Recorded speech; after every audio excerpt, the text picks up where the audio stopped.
Bien, en général, c'est extrêmement rare que j'ai une caméra qui me permette de zoomer, mais aujourd'hui, c'est le cas. Bien, comment est-ce que vous allez? Aujourd'hui, on se retrouve pour un petit truc un peu random, etc. Je suis tout le temps en train de tester de nouvelles choses, je suis passionné dans la vie de tester tout ce qui est possible. Je teste aussi un setup à chaque fois différent, etc. Et aujourd'hui, on se retrouve pour déballer un petit ampli, un ampli audio pas très cher qui vient d'AliExpress, qui est surtout très compact, qui prend peu de place. On va regarder ensemble un peu ce que c'est. Et aujourd'hui, vous avez remarqué, je suis par terre. Car même s'il s'agit d'un ampli petit et compact, je pense que j'avais pas une table assez grosse pour faire cet unboxing proprement, du coup je me suis dit tiens bah je vais juste me mettre par terre. J'aurais pu peut-être aller me mettre dans ma cuisine, mais ça aurait demandé pas mal d'installation et d'organisation, j'avais la flamme, donc du coup on est par terre. J'espère que ça ne vous dérange pas. Et si ça vous dérange, eh ben c'est pareil, ça ne change rien. Donc voici la boîte. Donc pour les personnes qui connaissent rien à l'audio, au système son, etc., etc., pour écouter de la musique, il vous faut une source. Votre source, ça va être, bah moi dans mon cas, ça va être mon téléphone portable sur lequel je peux écouter de la musique. C'est une fonction que les téléphones portables font depuis un petit moment maintenant. Du coup, ce téléphone portable, il faut, bah ensuite, pour que le son, bah on peut écouter le haut-parleur interne, bien sûr, mais c'est dégueulasse.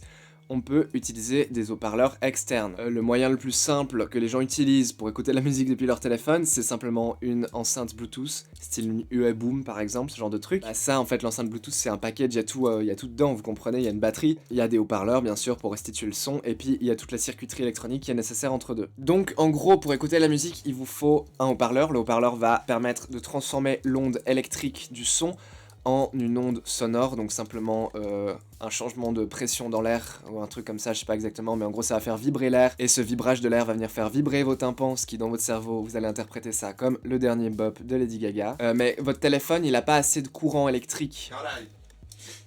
Il y a quelqu'un qui s'est incrusté chez moi, je sais pas qui c'est, what the fuck. Bonjour, vous êtes qui?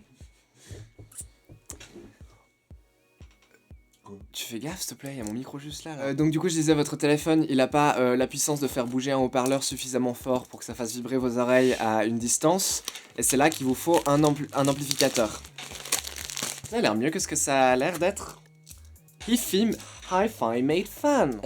Hi-Fi en fait c'est pour la haute fidélité, c'est le contraire de lo-fi. Made c'est un mot en anglais, en général c'est genre typiquement une infirmière ou quelque chose comme ça. Et fun, enfin on prononce fun plutôt, fun. Le fun c'est un vent chaud, mais c'est aussi l'ustensile que vous utilisez pour vous sécher les cheveux. Un sèche-cheveux en soit on dit en France, mais en Suisse on appelle ça le fun. Voici un haut-parleur, il est très mignon, je sais qu'il est vraiment très mignon. Donc du coup ça s'occupe de restituer le son. Le signal électrique qui vient d'un téléphone il est pas assez puissant. Donc il faut un ampli, et l'ampli, tout ce qu'il fait c'est simple, il reçoit le signal pas fort et il le met plus fort. Voilà. Après certains amplis ont plusieurs fonctions, c'est ce qu'on appelle des amplis intégrés, parce qu'ils ont des trucs intégrés. En fait, les amplis, pendant très longtemps, c'était gros, lourd, chiant, moche, et les gens comprennent pas à quoi ça sert, tellement c'est gros, chiant, moche, lourd, etc. Et ensuite, on a l'arrivée de AliExpress et de tous ces petits amplis qui sont vraiment très compacts, et qui soi-disant sonnent pas trop mal, donc en fait, j'avais vraiment envie de tester ça pour moi-même. Je vais vous faire un tour du proprio, parce que déjà, il me paraît bien. Donc, voici l'avant de l'ampli, nous avons le bouton de réglage du volume. Voilà. On a le contrôle des basses et des aigus, ça vient pas sur tous les amplis, donc c'est plutôt cool. J'ai fait exprès de prendre ce modèle parce qu'il avait basse et aigu. Et ici, on a de quoi l'allumer ou l'éteindre. Ce petit ampli de chez Fosi Audio, le BT20A TPA 316, le TPA 3116 à mon avis, il s'agit de la puce électronique qui est utilisée pour amplifier en fait tout simplement à l'intérieur. Mini Power Amplifier. À l'arrière, nous avons nos borniers pour y connecter nos enceintes, une entrée analogique et de quoi connecter l'alimentation, ainsi que une petite antenne que l'on peut venir visser ici. Et la petite antenne sert car ce petit ampli est équipé, oui, de Bluetooth, qui vous permettra donc de streamer depuis votre téléphone là-dessus. Alors, un des trucs qui permet à ces amplis d'être vraiment très petits et compacts, déjà c'est des amplis de classe D, donc c'est plus ou moins les amplis les plus efficaces, c'est-à-dire qu'il y a un très bon rapport entre l'électricité consommée et la puissance de son émise. Les pires amplis étant les classes A. Les classes A, ils consomment une chier d'électricité pour un volume pas forcément super élevé, et surtout les classes A, peu importe ce que vous faites avec, ils consomment la même quantité d'électricité, ça veut dire que vous passiez du son très fort ou que vous passiez pas de son, vous aurez plus ou moins la même consommation, c'est assez pénible. Je crois que toute l'énergie qui n'est pas investie dans le son est perdu en chaleur, si je me trompe pas. Ce qui n'est pas du tout le cas d'un ampli de classe D. Donc les classes D, c'est même pas si récent que ça. Mais de ce que j'ai compris, il y a beaucoup d'amplis classe D qui sonnent pas très bien. Qu'avec les nouvelles technologies, on arrive à faire des classes D qui sonnent tout à fait correctes. Enfin, je vais vous dire ça très vite. Donc oui, un ampli, ça peut avoir un impact sur la qualité sonore. Et une des raisons pour laquelle ils arrivent à faire ces trucs aussi petits, c'est qu'il n'y a pas d'alimentation interne, il vous faut une alimentation externe. Et moi, je ne l'ai volontairement pas acheté avec d'alimentation, puisque j'ai une armoire brune. Et puis, du coup, si on a une armoire brune, eh ben peut-être que comme vous, à l'intérieur de l'armoire brune, vous avez des câbles qui servent à rien, que vous pouvez utiliser pour ça.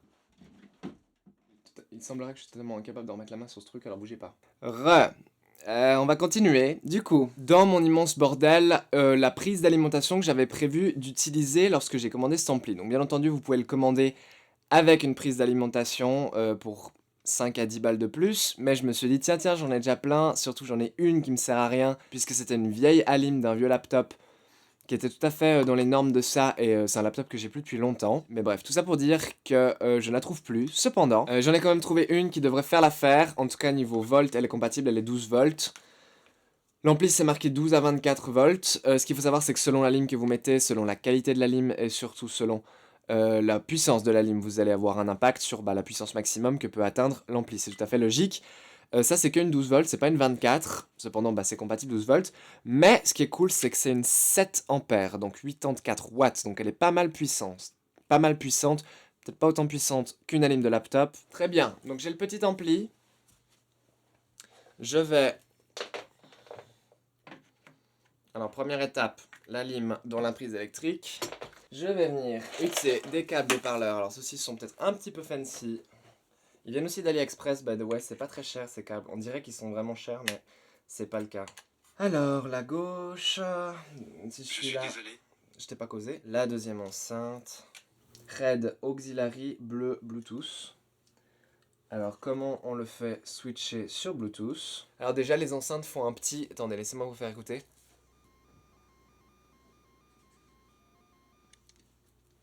C'est un peu étrange ça déjà, c'est pas ouf honnêtement. Cependant, je sais que cette alimentation, elle a eu pas mal de soucis. À l'époque où elle était dans mon setup, elle me posait des problèmes sur mes enceintes amplifiées, mes Rokit que j'avais. Bon, la bonne nouvelle, c'est que la petite interférence que j'entends des enceintes, si je monte le volume, elle monte pas avec. Alors, comment on connecte le Bluetooth à votre avis? Fuzzy Audio BT20A, je m'y connecte. Ah, c'est connecté. Ok, on va lancer de la musique. Bien entendu, je suis désolé, je vais devoir mettre du patatoïde. Je m'excuse.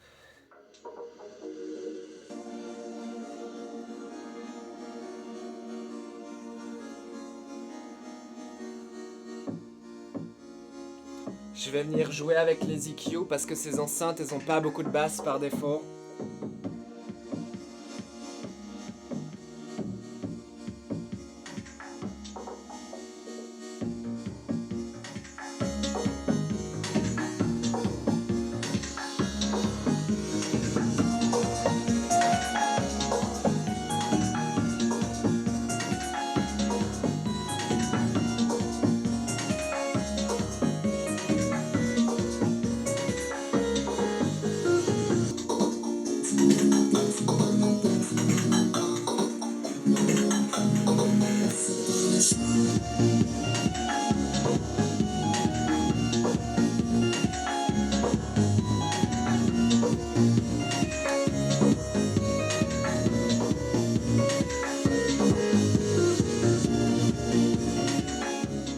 Cette chaîne YouTube, c'est vraiment un mélange entre une chaîne de tech. Les chaînes YouTube qui parlent de technologie, elles ont toutes ce côté super clean, super genre, où ils font toujours des setups, où les murs sont blancs, le bureau est blanc, il y a juste un écran au milieu, il se passe rien, et on a des LED qui éclairent vaguement le truc un peu de manière colorée, mais c'est genre ça s'arrête là. Et en fait, c'est pas de bon goût, je trouve. C'est vraiment toujours la même chose. Putain, puis alors on parle pas de ces mecs qui ont des étagères à chaussures. Alors là... Non, vraiment, le tech YouTube est déprimant, en fait. C'est pas très personnel. Enfin, surtout ces dernières années. Au début, c'était plus... Voilà, là on est sur YouTube, bienvenue sur ma chaîne YouTube, mais bienvenue chez moi en fait, vous êtes chez moi. Bref, revenons à nos moutons. Donc il se passe jamais rien comme prévu sur cette chaîne YouTube, mais en gros, du coup, vous avez vu, j'ai fait des premiers tests avec ce petit ampli et j'ai trouvé le son vraiment très satisfaisant. Franchement, j'ai trouvé que le son était vraiment bon avec les toutes petites enceintes que j'ai testées avant, mais ces petites enceintes, voilà, c'est pas exceptionnel. Donc c'est pas un très... Non, c'est simplement pas un très bon indice, je pense, pour tester ça. Donc on va passer à l'étape supérieure, je vais brancher des vraies enceintes de qualité. Elles, là, tout simplement, je vais brancher ça là-dessus pour voir face à genre un setup comme ça si vraiment le son est toujours bon ou pas. Je vais clairement avoir beaucoup plus de facilité à juger de la qualité sonore de ce petit ampli sur des enceintes de qualité, ça va de soi. Mais quoi qu'il en est, avant ça, le fait que cet ampli elle contrôle des basses et des aigus ici, c'est pas... Enfin, j'ai pas choisi ça au hasard. Je suis un peu du genre à ne pas aimer trop bidouiller le son, etc. Sur un setup comme vous voyez ici, l'ampli ici présent que j'utilise habituellement n'a pas de contrôle de basse ou d'aigu dessus. Je suis assez du genre à genre calibrer le son plutôt avec votre pièce, avec des enceintes de qualité, qu'avec un bouton basse, un bouton aigu. Mais la vérité c'est que on n'a pas tous un setup qui vaut aussi cher, on n'a pas tous une pièce dédiée à l'écoute musicale, on n'a pas tous des enceintes qui sont aussi chères. Si vous avez par exemple des enceintes un peu plus style... Simplement des enceintes plutôt d'entrée de gamme, ou des enceintes toutes petites, comme celles que j'ai testées avant, les petites blanches là, ou alors des enceintes un peu style 90s, vous savez ces grosses boîtes avec les 3 voix, mais qui sont encore une fois pas très haut de gamme. Toutes ces enceintes là ont le potentiel de sonner beaucoup mieux si vous pouvez justement monter un petit peu les basses et les aigus. Et si vous n'avez pas envie de monter les basses et les aigus, vous pouvez les laisser à 0. Mais disons que avoir ces réglages, je trouve que c'est vraiment bien, surtout pour un setup de débutants, un setup avec des enceintes qui sont pas trop chères. Vous n'allez pas acheter un petit ampli à 50 balles comme celui-ci pour y connecter des enceintes de ce calibre. Ça aurait pas de sens. Aussi, autre temps, j'aimerais signaler que j'ai retrouvé le bloc d'Alim que j'avais l'intention d'utiliser de base. Celui-ci est un 19 volts 3 ampères, donc il est pas mal puissant. Dis Siri, éteins la chaîne IFI.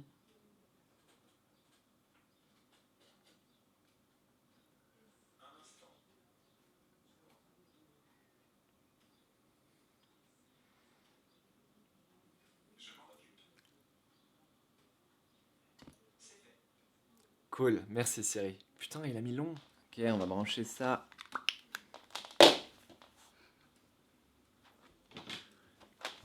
J'ai mon téléphone ici pour mettre de la musique. Ok, vous vous rappelez dans la vidéo... Vous rappelez-vous dans la séquence précédente, je vous ai montré qu'il y avait un petit son qui sortait des enceintes, qui était un peu bizarre et désagréable, et... Non, là, il y a plus... Il y a un léger...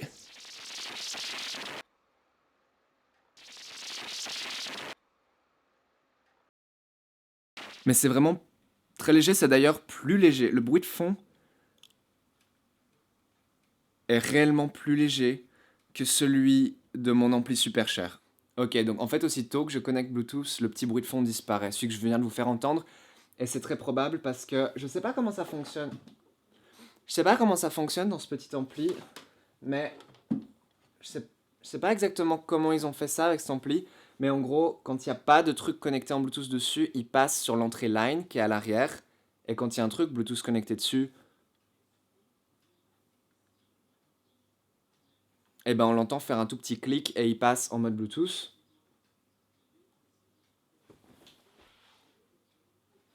Et là, maintenant que le Bluetooth est réellement connecté, il n'y a plus aucun bruit de fond. Donc le bruit de fond était peut-être là juste simplement parce qu'il était en train d'essayer de chercher du son sur les entrées à l'arrière, qui étaient en fait où il n'y avait rien de branché dessus, tout simplement.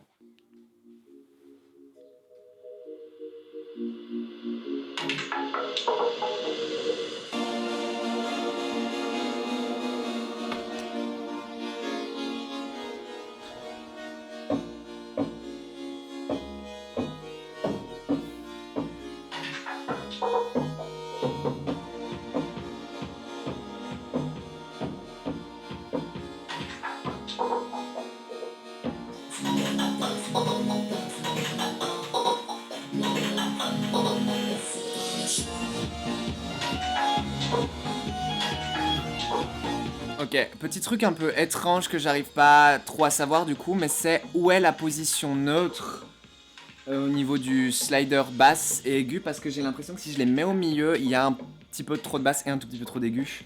Sur ces enceintes en tout cas. Les amplis en général qui ont justement réglage de basse et d'aigu, bah la position au milieu, c'est la position par défaut et il y a un petit clic, vous comprenez? Voilà, sur cet ampli Pioneer par exemple des années 90, enfin de 89, vous voyez que la position par défaut, elle est en haut. Alors, tout d'abord, bien entendu, il va de soi que vous n'allez pas vous composer un setup audiophile basé sur cet ampli. Cependant, moi je pense que sur un bureau où vous n'avez pas beaucoup de place, avec une paire d'enceintes bibliothèque achetées d'occasion pour 50, 100, 150 balles grand maximum, vous pouvez vous offrir un truc assez satisfaisant, même plutôt pas mal. Le contrôle basse et aigu sont un peu étranges, dans le sens où j'ai l'impression que la position neutre, c'est pas tout à fait tout en haut, mais c'est pas complètement en bas non plus. En fait, ce serait juste un tout petit peu avant le milieu, à mon avis. J'ai vu quelqu'un dans les commentaires du produit sur Amazon dire que le gain de basse et d'aigu est uniquement positif, donc ça veut dire que le neutre, ce serait à 0. C'est pas vrai, je vous le dis clairement, quand vous êtes à 0, vous avez un son qui est vraiment très étouffé. Ce qui est pas censé être le cas, même avec un ampli de ce type. Mais c'est là où j'insiste vraiment sur le fait, ne vous faites pas un système audiophile basé là-dessus. Honnêtement, si vous avez vraiment des enceintes chères, achetez-vous un bon ampli, ça va de soi. Par contre, si vous avez récupéré d'occasion pour 80 balles une paire d'enceintes Technics des années 90, là, vous savez, ces grosses enceintes, vous pouvez placer un peu à chaque coin de la pièce, c'est franchement pas mal, honnêtement, c'est franchement pas mal. Aussi, je vous ai fait entendre ce petit bruit bizarre quand avant de me connecter en Bluetooth. J'ai connecté quelque chose, j'ai connecté mon DAC haut de gamme dans les entrées lignes, le son va très bien, et lorsqu'il y a quelque chose de connecté, il n'y a pas ce bruit de fond atroce que j'ai entendu. Donc du coup, ça veut bel et bien dire que si vous avez un son, un bruit de fond quelconque, il faut que vous checkiez l'alimentation que vous utilisez et qu'il faut que vous checkiez l'input qui est dessus, parce qu'en tout cas, moi, j'ai pas ce problème. Après, si vous faites tous ces tests et que vous remarquez toujours ce genre de problème, peut-être que vous êtes tombé sur un défectueux, je sais pas, mais en tout cas, moi, niveau propreté du son, bah d'ailleurs, attendez, venez avec moi. Voilà, je sais pas si vous entendez. Voilà, ça c'est avec un ampli, donc c'est l'ampli que j'utilise d'habitude. Il est fait à la main en Angleterre avec des composants extrêmement chers. Et vous entendez qu'il y a un petit bruit de fond, c'est inévitable. Et étonnamment, je trouve que ce petit bruit de fond justement est un poil plus clean sur l'ampli Fosi Audio. Et c'est peut-être simplement dû au fait que l'ampli Fosi Audio est un classe D, alors que ça c'est du classe AB, pour celles qui savent ce que ça veut dire. Moi-même, je crois que je sais pas. Du coup, là, ouais, sur mes enceintes haut de gamme, j'ai rapidement un peu comparé les deux en branchant le DAC, donc pour écouter Apple Music en haute résolution directement là-dessus.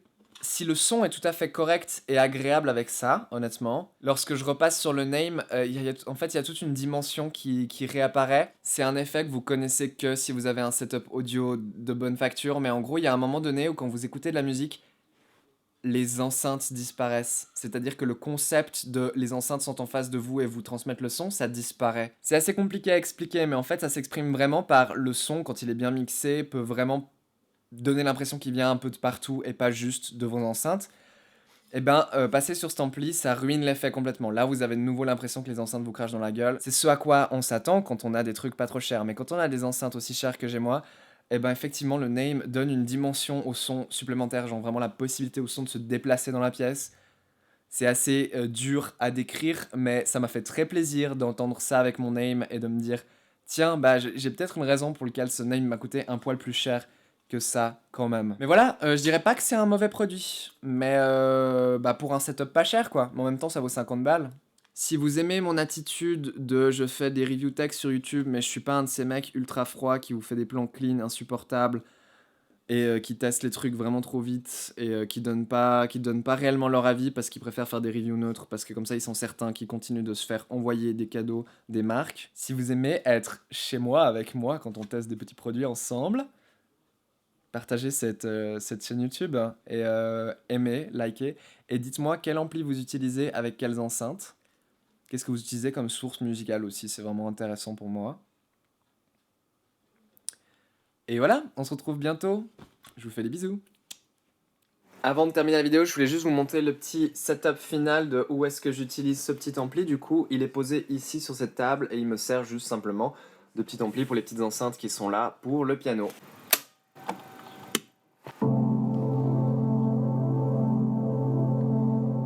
Voilà, et vous voyez que j'ai profité, j'ai vraiment foutu les basses à fond parce qu'avec ces petites enceintes et puis le piano, je trouve que ça rend simplement mieux.